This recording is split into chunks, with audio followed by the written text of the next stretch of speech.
নমস্কার বাঙালি। গতকালকে এই জায়গার ভিডিও দেখানো হচ্ছিল যে লাটাগুড়ি ডুবে গেল। গতকালকে জল একটু বেশি ছিল, হাঁটুর হাইটে। এই মানে যে এখানে দেখতে পাচ্ছেন কালভার্ট আর কি, এই কালভার্টের ওপরে হাঁটুর হাইট দিয়ে কিন্তু জল বইছিল। আর আজকে দেখুন জল নেই। তো এই যে একটা প্রোপাগ্যান্ডা যে মানে গোটা নর্থ বেঙ্গল ডুবে গেল, গোটা নর্থ বেঙ্গল কিন্তু সেম না। গতকালকে বৃষ্টি ছিল, জঙ্গলের যে জলটা ছিল, জঙ্গলের জলটা এখান দিয়ে ঝোড়া দিয়ে বেরোচ্ছিল। আর সেখানে হচ্ছে কি, এইখানে একটা ন্যারো ফেস, গোটা জঙ্গলের জল মনে করুন বেরোচ্ছে।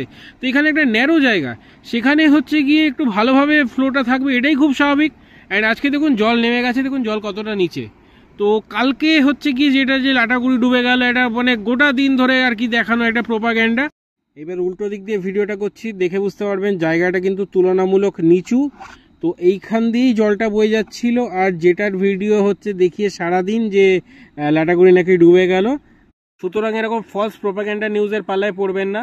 ওয়াচ টাওয়ার সাফারিগুলো যেগুলো আছে, যেরকম মনে করুন যাত্রাপ্রসাদ ওয়াচ টাওয়ার সাফারি, তারপরে চাপড়ামারি ওয়াচ টাওয়ার সাফারি, এগুলো কিন্তু অন আছে।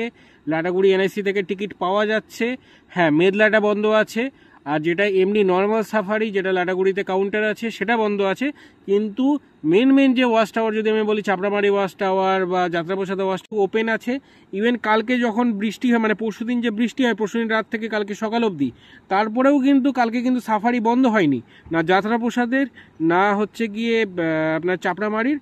এক্ষেত্রে কিন্তু সাফারি বন্ধ হয়নি, সাফারি কিন্তু চলেছে, এই ওয়াচ টাওয়ারগুলো সাফারি চলেছে। সুতরাং নিউজ দেখে বিভ্রান্ত হবেন না। যারা লোকাল এরিয়ায় আছে তাদের থেকে একবার খোঁজ নিয়ে নিন।